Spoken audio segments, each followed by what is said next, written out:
Bonjour à tous, bienvenue chez moi, j'espère que vous allez bien. Aujourd'hui une vidéo un peu spéciale, en extérieur, pour faire le test de ma nouvelle gyro-roue, une InMotion V10. Je viens de la recevoir, je ne l'ai pas encore du tout testé, je suis même pas monté dessus chez moi, et je viens dans mon petit terrain de jeu préféré pour commencer les premiers pas sur cette gyro-roue en espérant qu'elle soit aussi satisfaisante que je l'imagine. Pour votre information, moi j'ai commencé avec une gyro-roue InMotion V5F il y a plus de 4 mois. Actuellement j'ai fait à peu près 400 km avec cette gyro-roue, avec un usage quotidien de la gyro-roue, je fais juste pas trop de kilomètres. Je l'utilise pour aller au boulot, pour aller chercher mon pain, pour faire mes courses, pour me balader, plutôt en urbain, plutôt sur du plat, et j'en suis très content. Alors pourquoi changer de gyro-roue? Eh bien tout simplement parce que la V5F c'est une roue de 14 pouces ultra compacte, vraiment très bien, mais c'est limité en termes d'autonomie, c'est limité en termes de puissance, c'est limité en termes de vitesse, et comme petite urbaine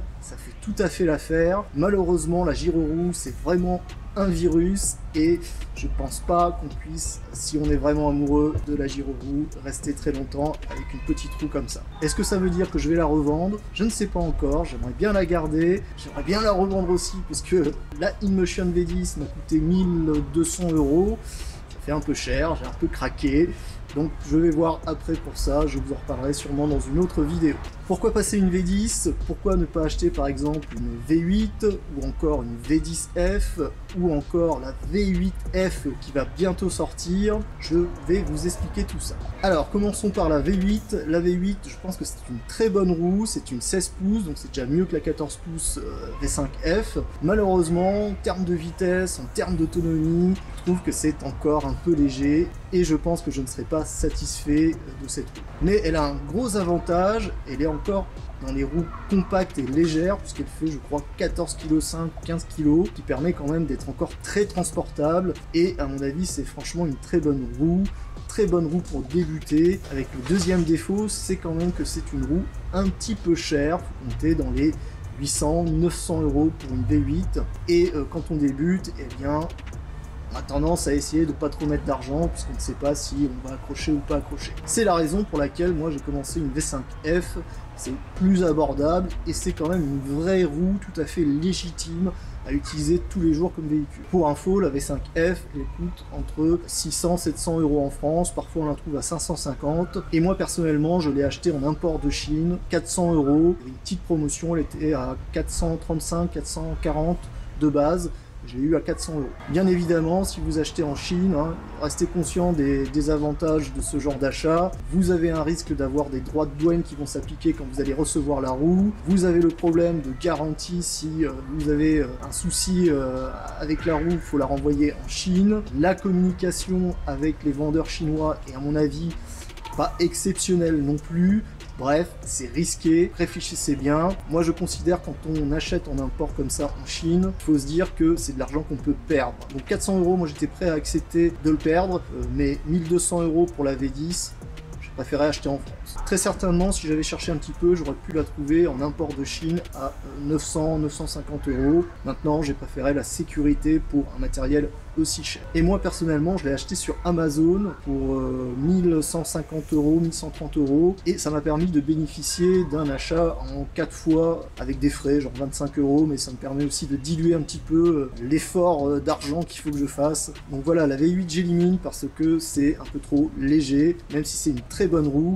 Et si vous voulez commencer, que vous avez l'argent, eh bien je pense qu'il ne faut pas hésiter. Une V8, c'est considéré comme vraiment une roue très sympa, qui déçoit pas du tout. Deuxième choix, j'aurais pu acheter une V8F, mais malheureusement elle n'est pas encore sortie. Elle sort en février normalement en France, et un, j'avais pas envie d'attendre, et deux, quand on regarde le prix, elle est globalement au même prix que la V10. Et la V10 en termes de performance est supérieure. La V8F c'est 35 km/h, à peu près 50 km d'autonomie, je dis peut-être une bêtise, je vous mettrai les chiffres, etc. dans la vidéo. Et la V10 c'est globalement 50 km/h d'autonomie, mais 40 km/h de vitesse. La V8F, un moteur je crois de 800 ou 1000 watts. La V10, un moteur de 1800 watts. La V8F, c'est un pneu de 16 pouces 2,25 ou 2,15.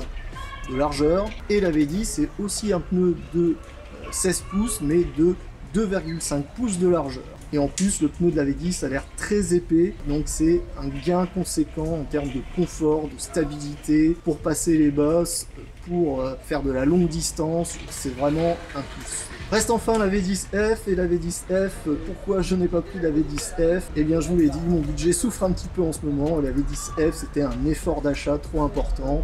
La V10F est encore assez récente, elle se vend à 1590 €, c'est-à-dire 350 € de plus, 450 € de plus.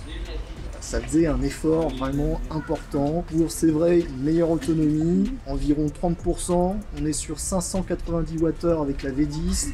On est, je crois, sur 900 quelque chose Wh sur la V10F. On est sur la même vitesse de pointe et on est sur un moteur qui fait 2000 watts au lieu de 1800 watts. Donc des différences qui sont pas négligeables, mais qui sont pas non plus majeures. Ce sera donc une vidéo, pas de test, pas de revue, c'est juste mes premiers pas, mes premières impressions que j'ai envie de partager avec vous. Je vous avoue que je me sens comme un enfant de 5 ans à Noël qui attend son cadeau depuis 6 mois. J'ai des petites étoiles dans les yeux, je suis impatient de savoir si le confort, la stabilité, le passage des bosses, etc. c'est vraiment un plus avec cette 16 pouces à pneu large comparé à ma petite V5F. Je commence ici, j'ai une petite grille, c'est pratique, ça permet de se tenir, de s'accrocher facilement. Et j'en ai pas vraiment besoin à mon avis, hein, mais c'est juste pour éviter de faire tomber la roue pour rien. Pas encore testé du tout, alors ça va être la surprise. Bon, on va arrêter un petit peu le blabla ici, j'ai vraiment froid. Il doit faire 5 degrés, il fait un peu humide, c'est pas terrible, heureusement on a du soleil, ça va peut-être pas durer. Et aussi dans cette vidéo, j'en profite pour tester mon petit setup de vlog qui est une DJI Osmo Action avec un micro Etudige EM01 avec une petite fourrure dessus contre le vent, une gimbal, la iSteady Pro 2 qui est une gimbal étanche, et puis aussi une perche à selfie Smart Tree, je ne sais pas comment ça s'appelle, je vous mettrai les infos en description. Avantage de ça, on a une caméra d'action qui résiste au choc, qui est étanche, la gimbal qui est étanche, le micro qui permet de capter un son correct avec une suppression du bruit du vent qui est souvent gênant avec les caméras d'action. Donc petit test en même temps, est-ce que ça donne un résultat correct? Je ne sais pas, on va voir ça quand je serai rentré chez moi et vous quand vous regarderez la vidéo, si je la sors. Précision dans la vidéo aussi, je ne vais pas faire de vitesse aujourd'hui, j'ai pas de casque. Et pour moi, une roue comme ça, pour tester la vitesse, le casque devient obligatoire. Là, tout est d'origine sur la roue, elle est encore limitée à 25. J'ai rien changé dessus, j'ai juste vérifié que le firmware était à jour, que l'application se connectait correctement à la roue, et sinon, elle est telle quelle.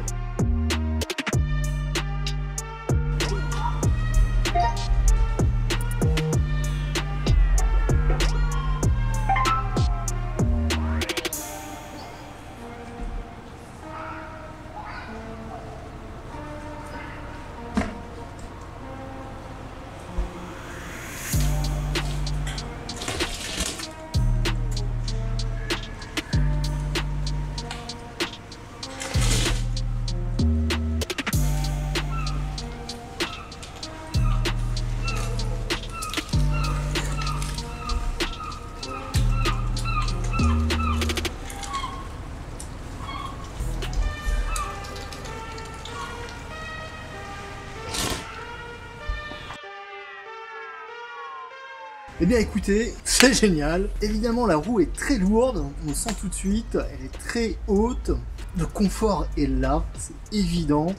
Et vous voyez tout de suite que les virages tournés en rond extrêmement faciles. Les pédales touchent pas, je pense que j'ai encore de la marge. Je regarderai sur la vidéo si vraiment j'étais prêt, mais très facile de faire un petit cercle assez serré. Ça me plaît beaucoup. Je vais tester un petit peu le démarrage sans la grille, et je pense que je vais me déplacer après directement sur un terrain de jeu plus grand.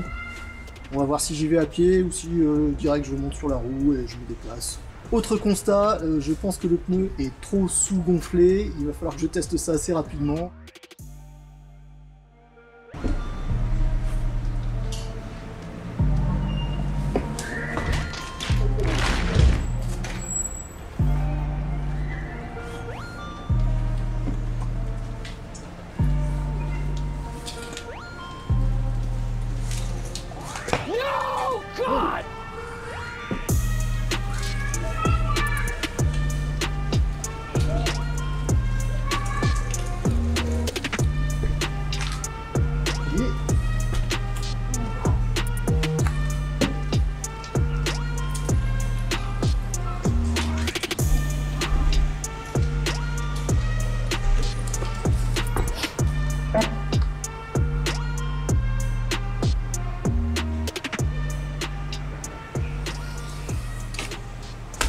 Bon, il y a un petit peu de fébrilité, alors il y a un petit peu d'hésitation en fait, parce que j'ai un petit peu du mal à trouver mes sensations, etc. La roue est évidemment très lourde. Petit problème aussi par rapport à la V5F, c'est quand on la pose comme ça là sur l'avant, vu le poids et la taille, c'est quand même pas très stable. Faut vraiment avoir le sol bien droit, sinon ça se casse la gueule facilement. Bon, bref, il n'y a pas de problème, il y a juste de la pratique à faire, donc je vais prendre la roue et je vais me déplacer. Et on va y aller direct, hein, ça va bien se passer, il n'y a pas de souci.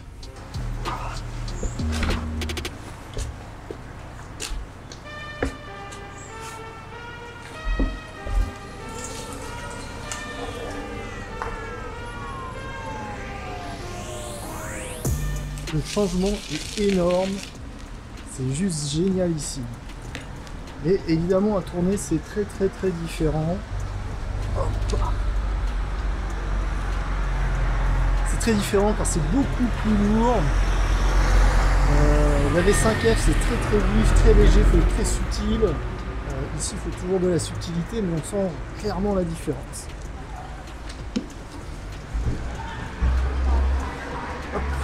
J'ai un petit peu de mal à trouver le placement de mes pieds, bon c'est normal au début. Ce qu'il faut voir aussi, c'est ce qui est très étonnant, c'est que j'ai l'impression d'être sur une planche en bois. C'est droit, c'est ultra rigide. On sent vraiment les premières bosses, les premières routes dégueulasses. Je trouve déjà un peu trop vite. On sent vraiment la roue ultra stable, très puissante pour vous maintenir d'avant en arrière.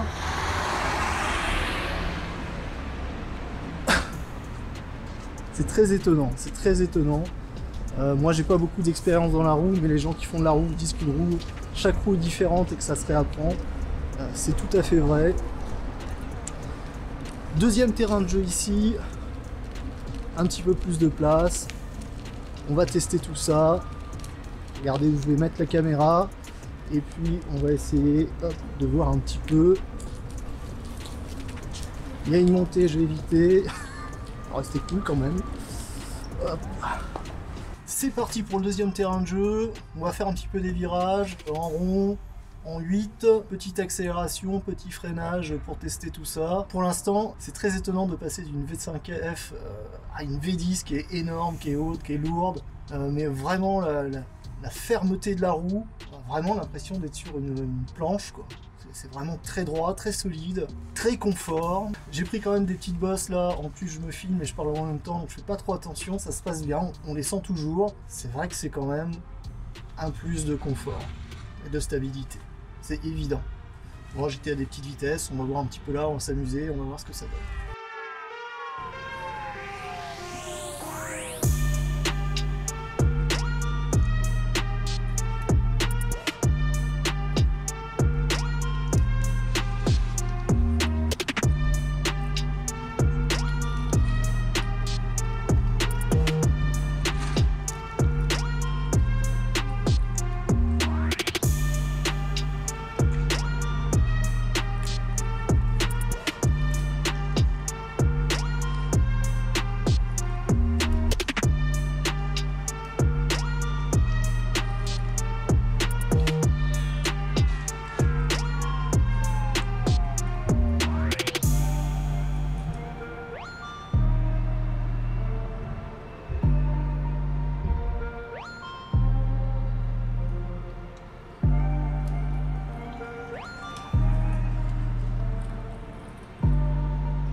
Alors, comparativement à la V5F, l'accélération est moins vive. Mais on a beaucoup plus d'espace pour accélérer. Mais c'est pas une accélération très forte. Il faut voir aussi que la roue se règle pas mal dans l'application, il y a pas mal d'options, donc on peut modifier un peu le comportement. Deuxième chose, le freinage, pareil, c'est un petit peu plus mou que la V5F, il y a du poids. Comme toutes les roues, ça freine pas autant qu'on voudrait, hein. Je pense que la plupart des wheelers seront d'accord avec moi qu'une roue, il faut toujours ajouter un bon mètre à ce qu'on estime comme distance de freinage. C'est jamais un freinage ultra mordant, ultra rapide, il faut vraiment anticiper ces freinages.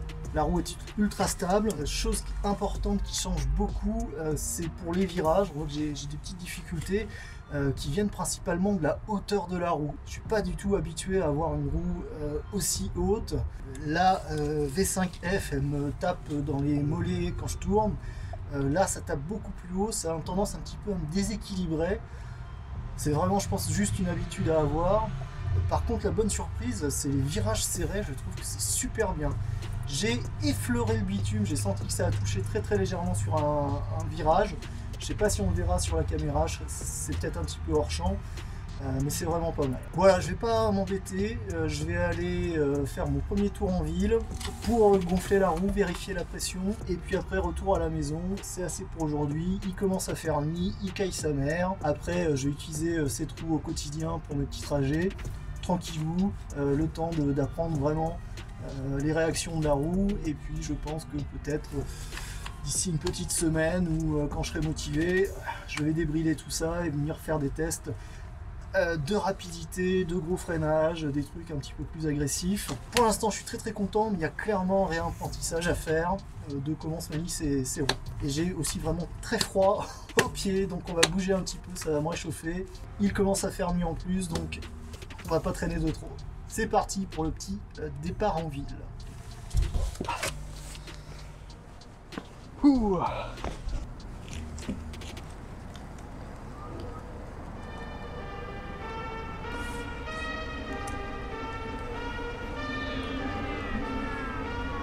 Les virages, c'est vraiment super stable, il n'y a pas besoin de beaucoup pencher la roue, ça prend ça tranquillement, sans problème.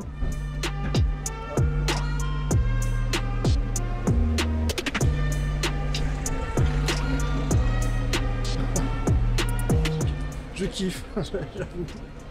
Pur bonheur, pur plaisir.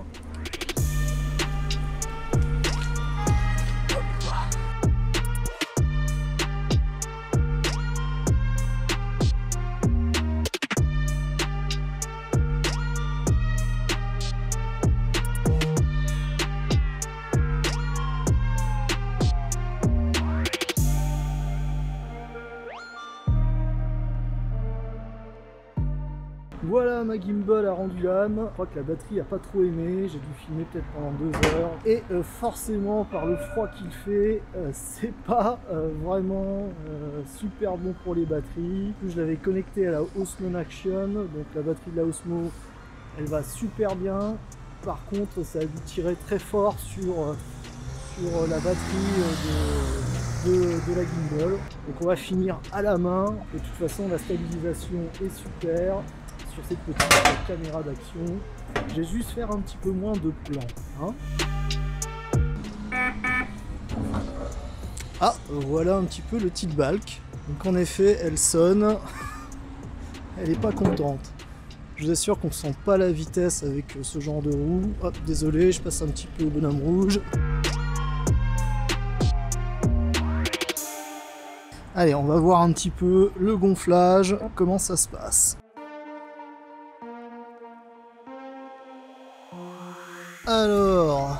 Alors en théorie, on doit être à 2,8 bars. Là, c'est quand même léger, vachement dégonflé. Hop, on va y remettre un petit coup. Ok. Je suis à 2,8, un petit peu moins. Non, je suis à 2,6 là. Hop, un petit peu moins, j'aime bien quand c'est confortable. On va faire un test et puis on va voir si c'est bien ou pas. Je suis pas très à l'aise avec ce gonflage, hein. Ça m'oblige pour le démarrage, c'est un peu compliqué. On va quand même rester comme ça. Au pire, je les dégonflerai un petit peu chez moi. Et on verra après.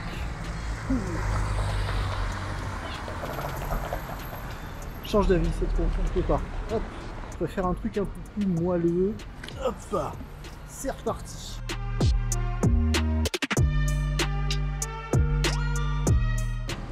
Bon, je suis passé à 2,4. Ça me paraît déjà mieux. En fait, je n'étais pas si mal avec la roue très sous-gonflée. À voir, je ferai des tests. Bon, j'avoue, même là, je trouve que c'est trop gonflé. Je sens un petit peu trop les défauts de la route. Le freinage, j'ai pas trop testé des gros freinages, hein. Mais c'est pas très mordant. Oula, j'ai failli faire de la merde.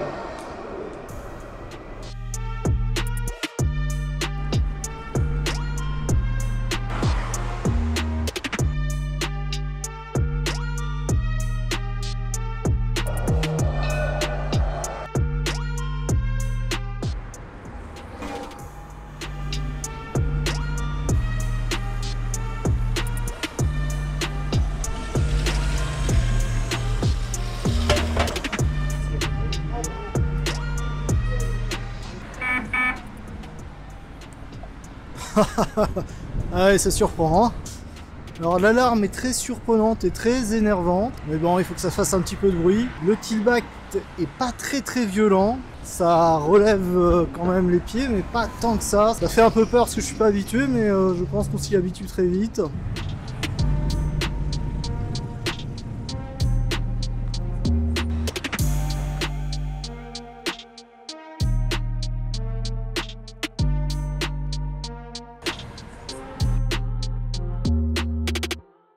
Voilà, c'est fini pour moi pour ce test. Il fait un petit peu trop froid. Alors qu'est-ce que je pense de cette V10? Stabilité, confort, au passage de T-Boss, c'est vraiment pas mal. Je suis pas sûr pour le réglage de la pression du pneu. Je pense que je vais la dégonfler encore un petit peu. J'ai du mal à parler, il fait trop froid. Le tillback, l'alarme est fait un petit peu peur parce que ça gueule pas mal. Mais bon, c'est pas mal. Le tillback est pas trop violent, ça c'est bien. Il y a un grand temps de réadaptation à faire. Bon, je suis content de cette roue. Il faut reconnaître qu'à 25 km/h sur cette roue, on est vraiment bien pour rider tranquille comme ça passe vraiment super crème, très confortable. On n'a vraiment pas de sensation de vitesse, ça c'est aussi un défaut.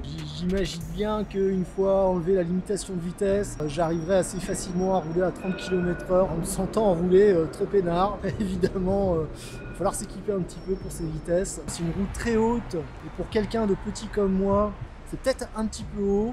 Honnêtement, je pense que je vais m'y habituer assez facilement, mais j'imagine que pour certaines personnes, c'est peut-être quelque chose de problématique d'avoir une roue aussi haute. Si vous êtes très petit, peut-être que ce n'est pas le bon choix. En dehors de ça, franchement, j'ai pas trouvé de gros défauts. La roue, elle est très classe, très jolie. Je pense que Denis fait son petit effet. Souvent, on dit que cette roue, c'est vraiment une bonne routière pour faire des bornes tous les jours.